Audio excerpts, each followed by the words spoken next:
حضور نے ارشاد فرمایا مشرق کی طرف سے وہ فوجیں نکلیں گی، لوگ آئیں گے جو عرب میں مہدی کی حکومت قائم کریں گے۔ یہ مہدی کون ہوں گے اس کا ذکر میں ذرا بعد میں کروں گا، لیکن نوٹ کر لیجئے کہ مہدی سے پہلے لازماً کسی مشرقی علاقے کے اندر وہ نظام قائم ہو چکے گا، تب وہاں سے فوجیں آئیں گی نا۔ یہ مشرق کون سا ہے؟ عرب کے مشرق میں آپ چلیے، ایران بھی آ جائے گا، افغانستان بھی ہے، پاکستان بھی ہے، اور اگر اسے اور توسیع دیں تو ہندوستان بھی ہے۔ یہ ہے عرب کا مشرق، اس سے فوجیں جائیں گی، جس کا کیا مطلب ہے کہ اس میں سے کسی جگہ پر نظام خلافت پہلے قائم ہو جائے گا تاکہ وہاں سے فوجیں جائیں گی جو جزیرہ نما عرب میں حضرت مہدی کی حکومت کو قائم کریں گی۔ اب دوسری حدیث سنیے، یہ سنن ابن ماجہ کی حدیث تھی جو میں نے آپ کو سنائی، آپ نے پڑھی۔ دوسری عن ابی ہریرہ رضی اللہ تعالی عنہ، یہ ترمذی شریف کی روایت ہے، قال قال رسول اللہ صلی اللہ علیہ وسلم یخرج من خراسان رایات سود لا يردها شیء حتی تنصب بإیلیا۔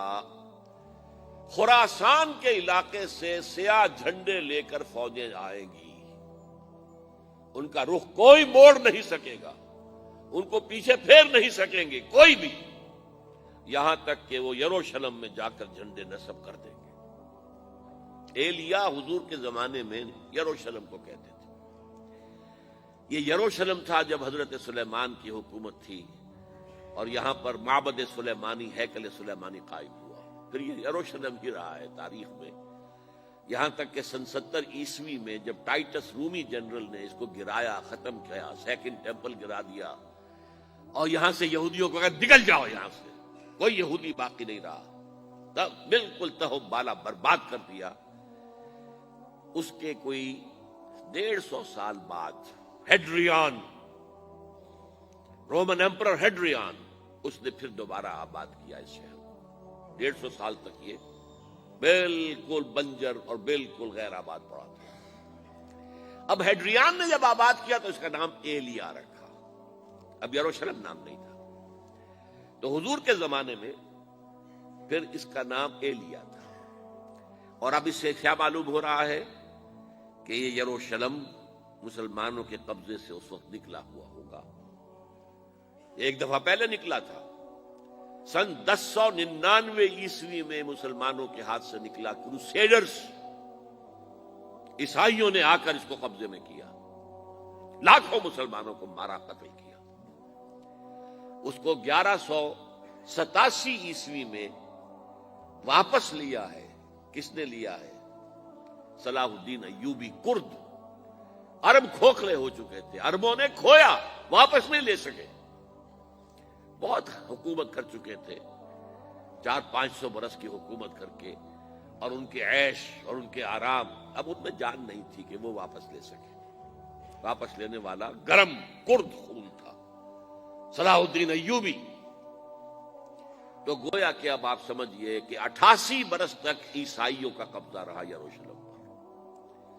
اب 1967 میں یہودیوں نے قبضہ کیا ہے، اور اب 38 برس تو ہو گئے، 88 نہیں تو 38 برس تو ہو گئے، لیکن وہ دور آئے گا کہ اب پھر لیں گے، لینے والے عرب بھی نہیں ہوں گے، خراسان کے علاقے سے فوجیں آئیں گی۔ یہ خراسان کیا تھا؟ ایلیا تو میں نے آپ کو بتا دیا، یروشلم کا نام ہے۔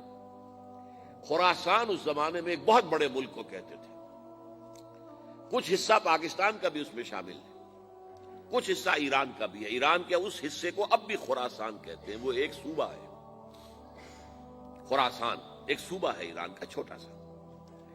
پاکستان میں خاص طور پر یہ جو علاقہ مالاکنڈ ایجنسی کہلاتی ہے، اس سے اوپر جتنا علاقہ ہے، اور یہ جو واخان کی ایک پٹی آتی ہے اوپر، واخان افغانستان کی ایک پٹی سی دم سی چلی آتی ہے جو جا کر چائنا کی سرحد سے مل جاتی ہے، یہاں سے لے کے یہاں تک یہ جو مالاکنڈ کا وہ درہ ہے اور پہاڑ ہے، یہ بھی خراسان کا حصہ ہے۔